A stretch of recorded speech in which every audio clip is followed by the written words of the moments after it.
हम पढ़ रहे हैं स्टेरिलाइजेशन एंड डिसइंफेक्शन। ये इस टॉपिक से रिलेटेड पार्ट 3 है। अगर आपने पार्ट 1 एंड पार्ट 2 नहीं देखे हैं तो उन दोनों वीडियोस के लिंक आपको आई बटन में मिल जाएंगे, प्लीज वहां से देखिए। तो पार्ट 1 में हमने टाइप ऑफ स्टेरिलाइजेशन में कहां तक कंप्लीट किया था, मेथड ऑफ स्टेरिलाइजेशन बताया था कि फिजिकल मेथड ऑफ स्टेरिलाइजेशन होता है और केमिकल मेथड ऑफ स्टेरिलाइजेशन होता है, जिसमें सबसे पहले हमने फिजिकल मेथड में सनलाइट स्टार्ट किया था। सनलाइट में क्या बताया था कि सनलाइट में 2 टाइप की रेज होती है। कौन कौन सी? यूवी रेज और इंफ्रारेड रेज, जिनकी वजह से क्या होता है, स्टेरिलाइजेशन होता है। और इसमें एक इंपॉर्टेंट पॉइंट बताता है सनलाइट में कि ये कैसा मेथड है, नेचुरल मेथड ऑफ स्टेरिलाइजेशन। कौन सा है? Sunlight natural method of sterilization है। जैसे लेक, पॉन्ड्स और रिवर है, इनका वाटर का स्टेरिलाइजेशन किसके थ्रू होता है? सनलाइट के थ्रू। ये नेचुरल मेथड ऑफ स्टेरिलाइजेशन है। फिर है ड्राइंग। ड्राइंग में क्या बताया था कि बैक्टीरिया को ग्रो करने के लिए मॉइस्चर की रिक्वायरमेंट होती है, तो अगर हम उसको ड्राई कर देंगे तो वो आगे ग्रो नहीं कर पाएगा।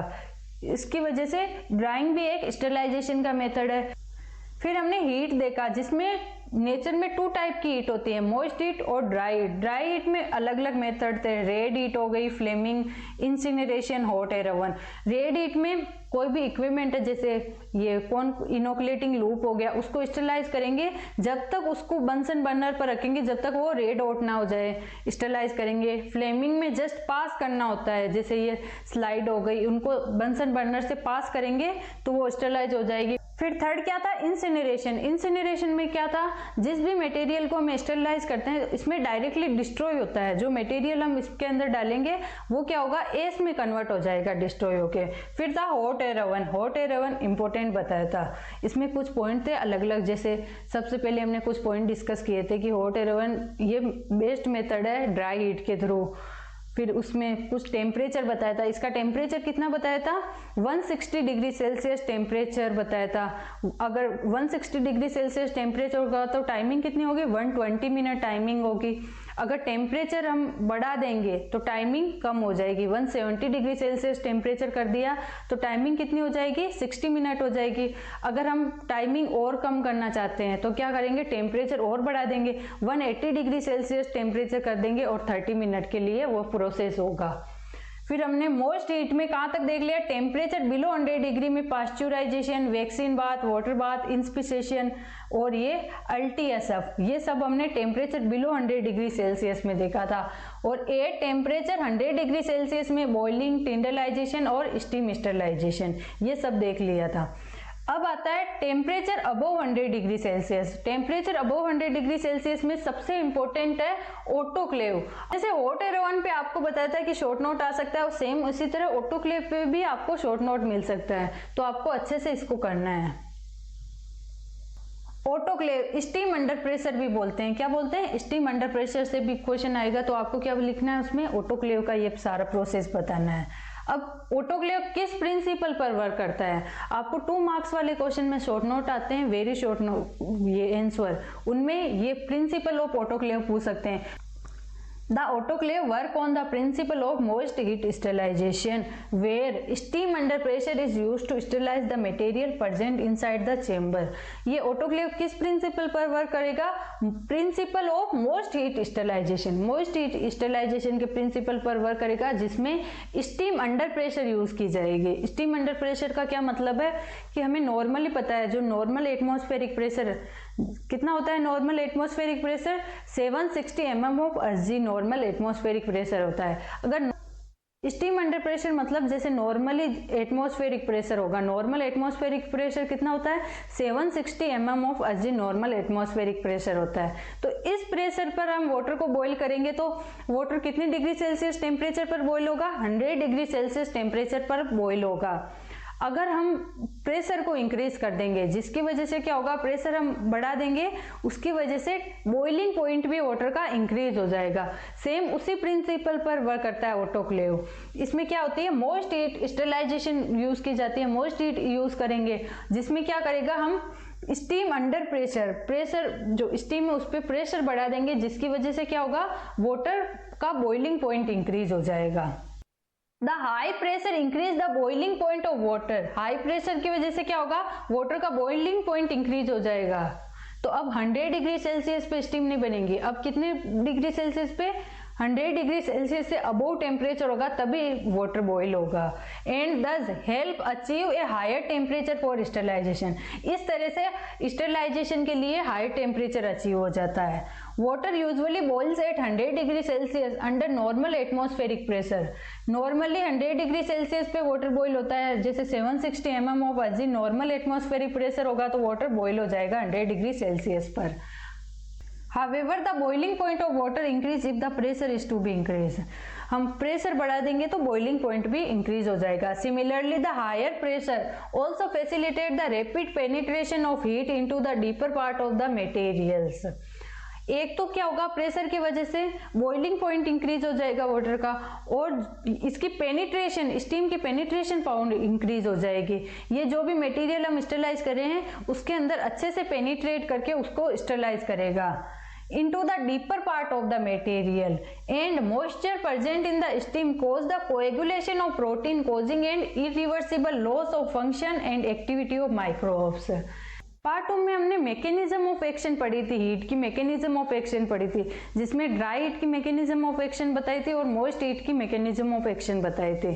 तो ड्राई हीट की मैकेनिज्म ऑफ एक्शन में क्या बताया था कि ये क्या करती है, ड्राई हीट की वजह से क्या होता है, माइक्रोब्स के अंदर डीनेचुरेशन ऑफ प्रोटीन हो जाता है या फिर ऑक्सीडेटिव डैमेज हो जाता है, जिसकी वजह से माइक्रोब डिस्ट्रॉय हो सकते हैं, या फिर इलेक्ट्रोलाइट का लेवल बढ़ने की वजह से क्या होता है, उसमें टॉक्सिसिटी डेवलप हो जाती है। इस वजह से जो माइक्रोब्स है उनका फंक्शन का लॉस हो जाता है और उनकी ग्रोथ रुक जाती है। और फिर था मोइस्ट हीट। मोइस्ट हीट में भी कौन से मैकेनिज्म ऑफ एक्शन था, ये एक तो डीनेचुरेशन ऑफ प्रोटीन करेगा और कोएगुलेशन ऑफ प्रोटीन करेगा। तो इसी में भी वही बताया गया है कि कोएगुलेशन ऑफ प्रोटीन कर देगा। स्टीम के अंदर जो मॉइस्चर है उसकी वजह से क्या होगा, प्रोटीन का जो माइक्रोब्स है उनके प्रोटीन का कोएगुलेशन हो जाएगा। कोएगुलेशन की वजह से क्या होगा, तो जो माइक्रोब्स है उनके अंदर इरिवर्सिबल लॉस ऑफ फंक्शन हो जाएगा और एक्टिविटी ऑफ माइक्रोब्स, उनके अंदर माइक्रोब्स का फंक्शन लॉस हो जाएगा और उनकी एक्टिविटी लॉस हो जाएगी। ये स्केच के थ्रू बताया गया है कि ऑटोक्लेव किस तरह से वर्क करता है। ऑटोक्लेव में देखो, इसमें 2 चैम्बर बताए गए हैं, इनर चैम्बर होता है और आउटर चैम्बर होता है। आउटर चैम्बर को जैकेट बोलते हैं और एक इनर चैम्बर होता है। इनर चैम्बर के हम जिस मटेरियल या जिस कल्चर मीडिया को हमें स्टरलाइज करना होता है उसको हम इनर चैम्बर के अंदर रखते हैं, और आउटर चैम्बर के थ्रू हम स्टीम की सप्लाई करते हैं। स्टीम ये आउटर चैम्बर के थ्रू ऐसे फ्लो करके इसमें जाएगा इनर चैम्बर के अंदर, ये इसमें मूव करके फिर ये ड्रेन के थ्रू ड्रेन होगा। जो स्टीम है वो वापस ड्रेन किसके थ्रू होगी, प्रेशर किसके थ्रू रिलीज होगा, एक ड्रेन पॉइंट लगा होता है उसके थ्रू ये प्रेशर रिलीज होगा। ये डोर जिसके थ्रू हम कोई भी जो मटेरियल है उसको स्टरलाइज करना है उसको रखते हैं। ये इसमें स्केच के थ्रू रफली बताया गया है। अब नेक्स्ट आता है टाइप ऑफ ऑटोक्लेव कि कितने टाइप के ऑटोक्लेव है। ये इसमें 5 टाइप के ऑटोक्लेव बताए गए। प्रेशर कुकर टाइप ऑटोक्लेव, ये प्रेशर कुकर की तरह दिखाई दे रहा है तो ये प्रेशर कुकर टाइप ऑटोक्लेव है। और ये common laboratory autoclave, vertical autoclave, horizontal autoclave और लार्ज ऑटोमेटिक हॉस्पिटल ऑटोक्लेव, ये 5 टाइप के ऑटोक्लेव इसमें शो किए गए हैं। कंपोनेंट्स ऑफ ऑटोक्लेव, ऑटोक्लेव के कंपोनेंट्स क्या क्या है, इसमें क्या क्या होता है, किस तरह से ये बना होता है। कंसिस्ट ऑफ वर्टिकल और horizontal cylinder of stainless steel, ये किसका बना होता है, हॉरिजॉन्टल हो सकता है या फिर वर्टिकल स्टेनलेस स्टील के सिलेंडर टाइप का ये बना होता है। Lid is fasten by a screw clamp and rendered air tight by a एब्स्ट्रेट वॉशर। इसमें क्या होती है, लीड लगी होती है, एक स्क्रू टाइट लीड लगी होती है जिसमें क्या होता है, एक वॉशर लगा होता है अपस्ट्रेट वॉशर, जो क्या करता है इसको एयर टाइट बनाता है। लीड बियर ए डिस्चार्ज टेप और एयर एंड स्टीम, इसमें क्या होता है, ये डिस्चार्ज टेप लगी होती है। लीड के अंदर क्या लगा होता है, लीड मतलब ढक्कन, जिसमें क्या होता है डिस्चार्ज टेप लगी होती है जिससे एयर और स्टीम डिस्चार्ज होती है। And pressure goes, pressure goes लगा होता है। प्रेशर गोज क्या करता है, इसके अंदर चेंबर के अंदर का प्रेशर मेजर करता है, pressure goes. And A safety wall, और क्या लगा होता है, एक सेफ्टी वॉल लगा होता है जिसके थ्रू अगर इसके अंदर का प्रेशर, चेंबर के अंदर का प्रेशर ज्यादा हो जाए तो ये ब्लास्ट हो सकता है। तो प्रेशर को मेंटेन करने के लिए, जो हमने प्रेशर सेट किया उसको मेंटेन करने के लिए इसमें क्या होता है, सेफ्टी वॉल लगा होता है। अगर प्रेशर ज्यादा हो जाता है तो सेफ्टी वॉल के थ्रू प्रेशर रिलीज होता है। अब नेक्स्ट इंपॉर्टेंट पॉइंट आता है होल्डिंग पीरियड। हमने हॉट एयर ओवन में भी अलग अलग टेम्परेचर और टाइम देखा था, इसमें बस एक इंक्लूड हो जाएगा प्रेशर, क्योंकि इसमें प्रेशर यूज किया जा रहा है, तो इसमें टाइम और ये टेम्परेचर तो होगा, उसके साथ प्रेशर भी होगा। अगर हम टेम्परेचर 121 डिग्री सेल्सियस रख रहे हैं तो उसको स्टेरिलाइज करने के लिए हमें टाइमिंग कितनी रखनी होगी, 15 मिनट, और प्रेशर कितना होगा, 15 LBS प्रेशर होगा। अगर हमें टाइमिंग कम करना है तो क्या करना होगा, हम प्रेशर को बढ़ाएंगे, प्रेशर बढ़ेगा तो टेम्परेचर भी बढ़ाना होगा, तो हम टेम्परेचर कितना करेंगे, 126 डिग्री सेल्सियस टेम्परेचर करेंगे, तो टाइमिंग कितनी हो जाएगी, 10 मिनट, और ये प्रेशर है वो कितना होगा, 20 LBS इसका प्रेशर हो जाएगा। अगर हमें टाइमिंग को और कम करना है तो हम प्रेशर कितना कर देंगे, 134 डिग्री सेल्सियस टेम्परेचर कर देंगे, और टाइमिंग कितनी हो जाएगी, 3 to 4 मिनट, और उसमें प्रेशर कितना लगाना होगा, 30 LBS प्रेशर हमें देना होगा।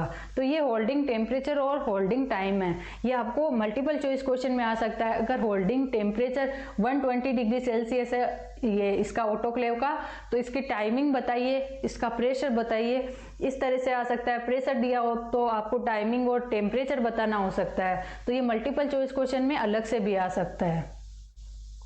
अब नेक्स्ट पॉइंट आता है प्रिकॉशंस, यानी किन किन बातों का हमें ध्यान रखना होता है ऑटोक्लेव के दौरान।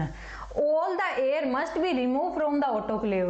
ऑटोक्लेव के चेंबर में से हमें जितनी भी एयर है उसको ऑटोक्लेव को करने से पहले रिमूव कर लेना होता है। ऑटोक्लेव में से ये एयर रिमूव करने का रीजन क्या है, the admixture of air with steam result in low temperature being achieve. हम इसमें ऑटोक्लेव में टेम्परेचर ही तो इंक्रीज कर रहे हैं प्रेशर की वजह से, अगर इसमें एयर मिक्स हो गई उसकी वजह से क्या होगा, टेम्परेचर कम हो जाएगा, तो अच्छे से स्टेरिलाइजेशन नहीं होगा। Air hinders penetration of steam, hinders मतलब उसमें बैरियर डेवलप कर देती है, अच्छे से स्टीम को पेनिट्रेट नहीं होने देती मटेरियल की सरफेस पे, तो जिससे अच्छे से स्टेरिलाइजेशन नहीं होगा। The danger form A cooler layer in the lower part of A autoclave. ये 3 रीजन है जिसकी वजह से हमें ऑटोक्लेव के चेंबर में से एयर रिमूव करनी होती है। नेक्स्ट प्रिकॉशन क्या है, Material should be arranged in such a manner which ensure free circulation of steam inside the chamber। और इसके अंदर ऑटोक्लेव के अंदर हमें मटेरियल को इस तरह से अरेंज करना होता है कि स्टीम का फ्री सर्कुलेशन हो, तो हर एक सरफेस जिस मटेरियल को हमें स्टेरिलाइज करना है उसकी हर एक सरफेस अच्छे से स्टेरिलाइज हो सके। थर्ड प्रिकॉशन आता है, lid should not be open until inside the pressure reach to the atmospheric pressure.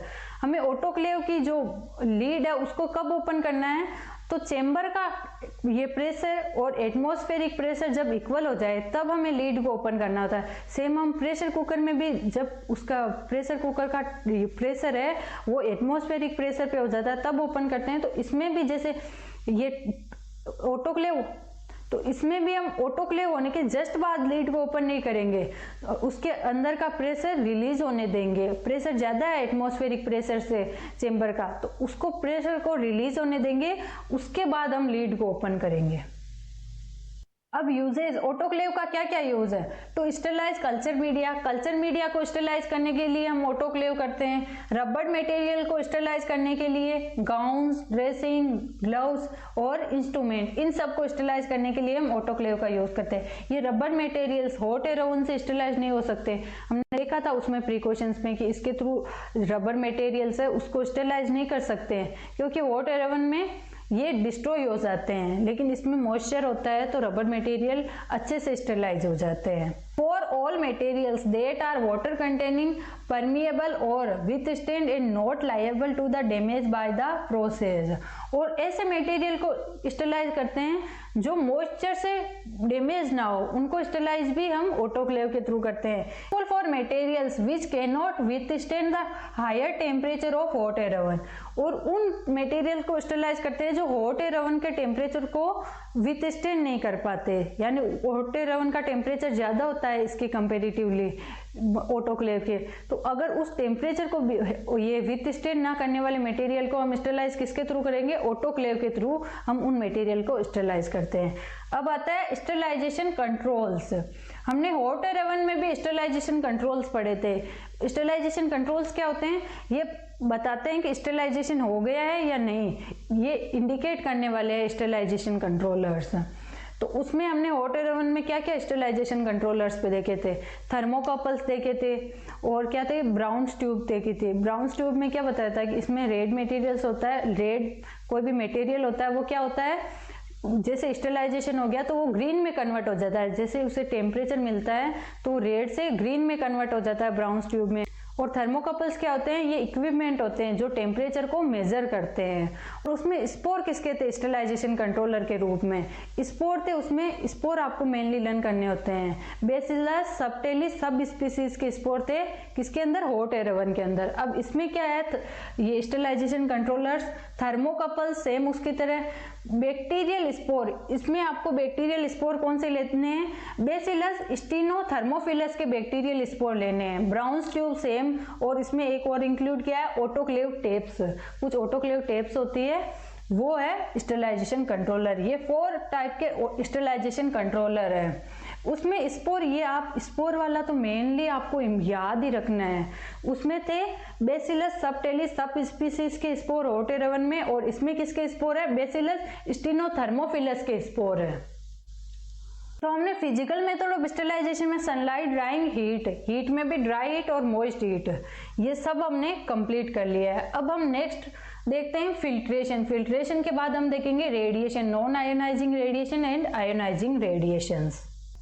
Filtration, sterilized solutions that may be damaged or denatured by a high temperature or chemical agents।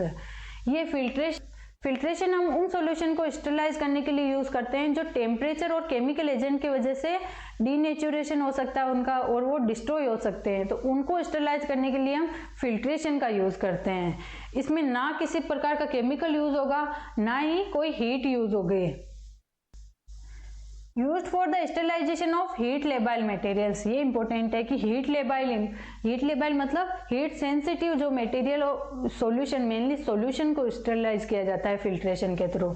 जैसे सीरा हो गया, sugar solution हो गया, antibiotic हो गए, उनको sterilise हम किसके थ्रू करते हैं, फिल्ट्रेशन। देखिए ये स्टेरिलाइज फ्लास्क है, और ये बीच में ये इस पे फिल्टर वेसल पे क्या लगा हुआ है, इसके बीच में ये फिल्टर पेपर होता है, ये मेम्ब्रेन हो गई, ये कौन सा बताया गया, ये मेम्ब्रेन फिल्टर इस पे लगा हुआ है। ये इस तरह से फिल्टर काम करता है। टाइप्स ऑफ फिल्टर, कितने टाइप के फिल्टर्स यूज किए जाते हैं। अर्थनवेयर फिल्टर, जिसको और क्या बोलते हैं, कैंडल फिल्टर, मेनली ये कैंडल फिल्टर के नाम से जाना जाता है। सेकंड है एस्बेस्टोस डिश फिल्टर, सेकंड है सिंटर्ड ग्लास फिल्टर, सेकंड है एस्बेस्टोस डिश फिल्टर, थर्ड है सिंटर्ड ग्लास फिल्टर, और फोर्थ आता है मेम्ब्रेन फिल्टर।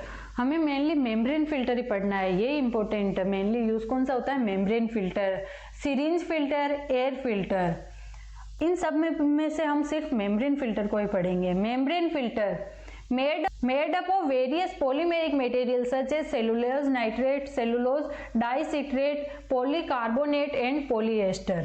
ये क्वेश्चन आता है, ये मल्टीपल चॉइस क्वेश्चन आते हैं, तो उसमें ये क्वेश्चन आता है कि ये मेम्ब्रेन फिल्टर किसके बने होते हैं, तो सेलुलोज नाइट्रेट ऑप्शन हमें आ सकता है, या फिर सेलुलोज डाइसिट्रेट आ सकता है, और पॉलीकार्बोनेट और पॉलीएस्टर, इनके बने होते हैं membrane filter. Membrane filters are available in pore size of 0.015 to 12 micron. जो ये मेम्ब्रेन फिल्टर है, इन पे पोर होंगे, तो पोर कितनी साइज के अवेलेबल है, सबसे छोटे पोर वाला जो मेम्ब्रेन फिल्टर है उसकी साइज कितनी होगी, 0.015 माइक्रोन पोर की साइज होगी। और सबसे बड़े पोर वाला कौन सा फिल्टर है, 12 माइक्रोन का होगा। तो रेंज कितनी है, 0.015 से लेकर 12 माइक्रोन के पोर के साइज के फिल्टर मिलते हैं, जिसमें से मेनली यूज किया कौन सा जाता है, जो मोस्ट वाइडली यूज कौन सा किया जाता है, The 0.22 micron filter is most commonly used because the pore size is smaller than that of bacteria।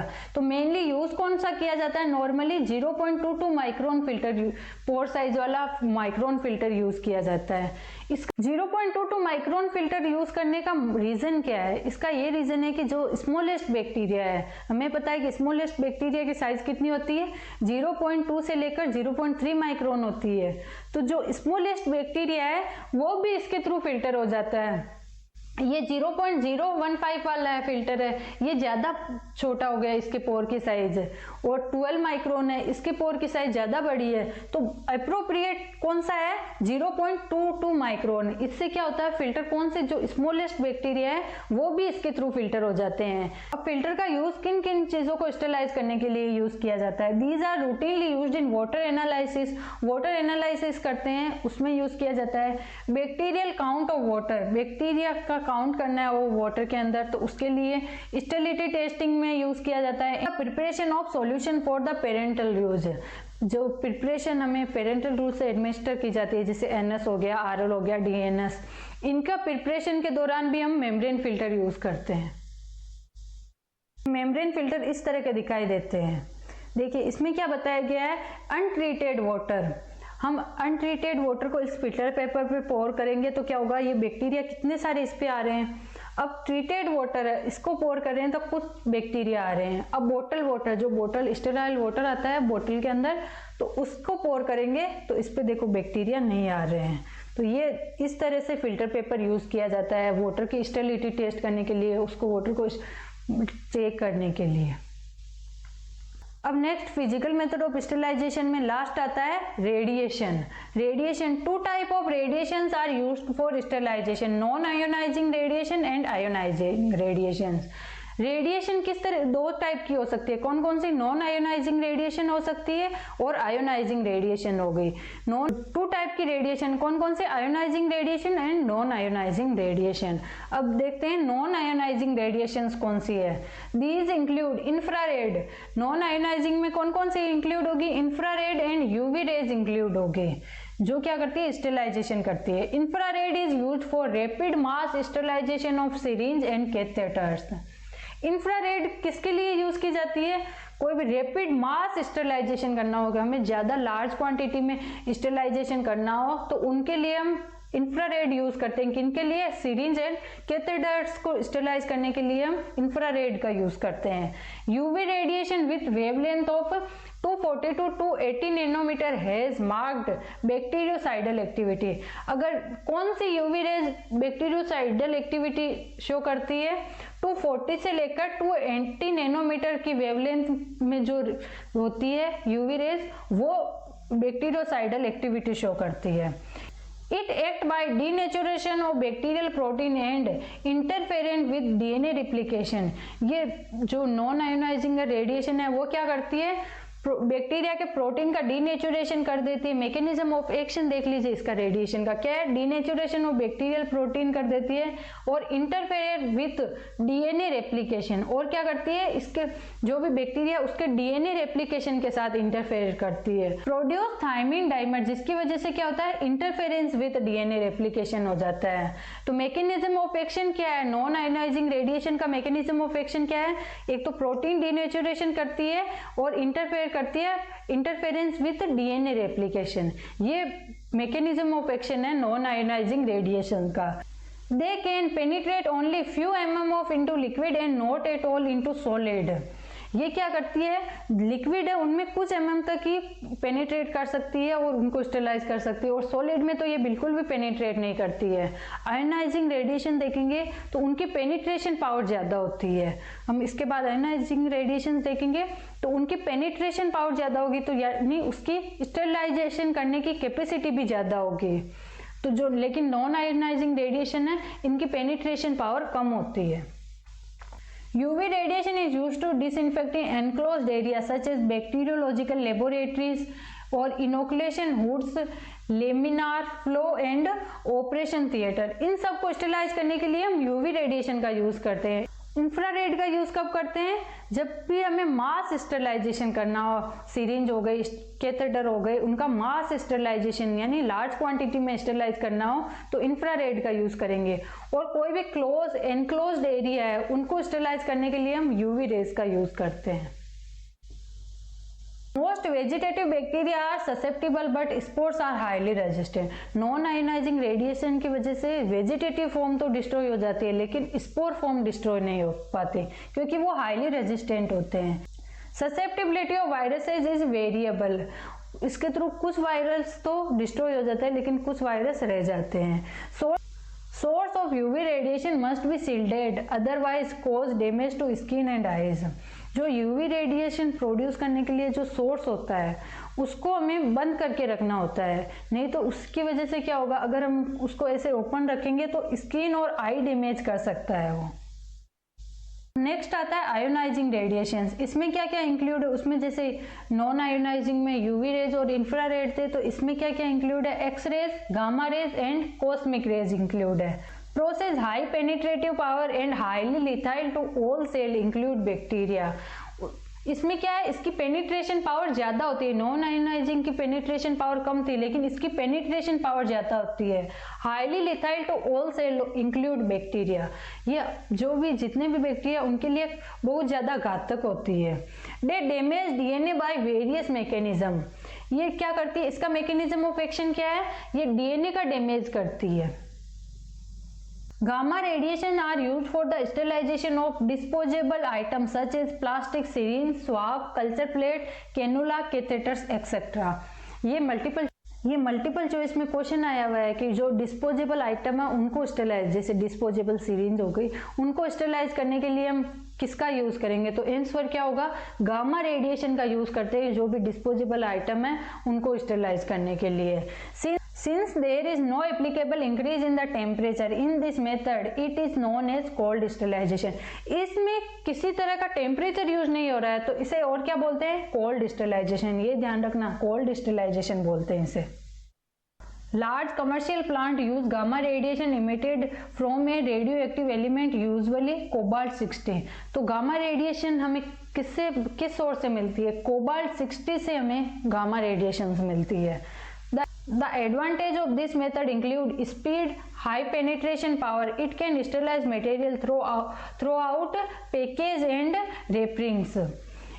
Ionizing radiation से स्टेलाइज करने के क्या क्या एडवांटेज है, एक तो इसकी स्पीड ज्यादा होती है, हम कम टाइम में स्टेलाइज कर सकते हैं, हाई, और सेकंड क्या है, इनकी पेनिट्रेशन पावर ज्यादा है, जिसकी वजह से क्या होगी, कोई भी मटेरियल वो पैकेट के अंदर बंद है फिर भी उसको हम स्टेलाइज कर सकते हैं इसके थ्रू। एक तो टाइमिंग कम लगती है, इसमें टाइम कम लगता है, और पेनिट्रेशन पावर ज्यादा है, ये इसके एडवांटेज है। Bacillus pumilus is used to test the efficiency of ionising radiation. तो इसमें स्टेलाइजेशन कंट्रोलर के रूप में क्या है, बेसिलस प्यूमिलिस, वो एफिशिएंसी चेक करने के लिए, आयोनाइजिंग रेडिएशन की एफिशिएंसी चेक करने के लिए इसमें क्या है, स्टेलाइजेशन कंट्रोलर क्या है, बेसिलस प्यूमिलिस यूज किया जाता है। अब तक हमने जितने भी फिजिकल मेथड ऑफ स्टेरिलाइजेशन देखे हैं, तो उनका कंक्लूजन देख लेते हैं कि कौन से मटेरियल को हम किस मेथड से स्टेरिलाइज करते हैं, उस चीज का कंक्लूजन देख लेते हैं। जैसे इनोकुलेटिंग वायर और लूप है, उनको किसके थ्रू हम स्टेरिलाइज करते हैं, रेड हीट के थ्रू स्टेरिलाइज करते हैं। रेड हीट किसमें आएगा, ड्राई हीट मेथड का है ये पार्ट। फिर है glassware, syringe, petri dish, test tube, flask, universal containers, oily fluids जैसे पैराफिन, इसको स्टेरिलाइज करने के लिए हम हॉट एयर ओवन का यूज करते हैं। और इसमें एक पाउडर्स, ये डस्टिंग पाउडर हो गया, उनको स्टेरिलाइज भी हम हॉट एयर ओवन के थ्रू यूज करते हैं। और disposable syringe and other disposable item, जैसे डिस्पोजेबल सिरिंज और आइटम को स्टेरिलाइज करने के लिए, ये तो हमने अभी पढ़ा है, गामा रेडिएशन का यूज करते हैं। फिर कल्चर मीडिया को स्टेरिलाइज करने के लिए ऑटोक्लेविंग का यूज करते हैं। Culture media containing serum, egg, इनको स्टेरिलाइज करने के लिए हम टिंडरलाइजेशन का यूज करते हैं। मिल्क को स्टेरिलाइजेशन करने के लिए पास्चुराइजेशन मेथड का यूज करेंगे। Infective material like solid dressing, bedding, इनको डिस्ट्रॉय करने के लिए हम किसका यूज करते हैं, इंसिनरेशन का यूज करते हैं। एप्रेंस, ग्लव्स, कैथेटर्स, सर्जिकल इंस्ट्रूमेंट, इनको स्टेरिलाइज हम ऑटोक्लेव के थ्रू करते हैं। तो ये इसका कंक्लूजन है, आप स्क्रीनशॉट ले लीजिए इसका।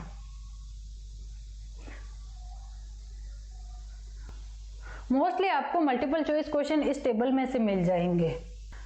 तो हमारे स्टेरिलाइजेशन और डिसइंफेक्शन में अब एक टॉपिक रहता है केमिकल मेथड ऑफ स्टेरिलाइजेशन, इसको हम नेक्स्ट पार्ट में कवर करेंगे। आई होप आपको अब तक जो भी करवाया है वो समझ आया होगा। फिर भी अगर आपको कोई भी क्यूरी रहती है तो आप कमेंट सेक्शन में पूछ सकते हैं। Thank you.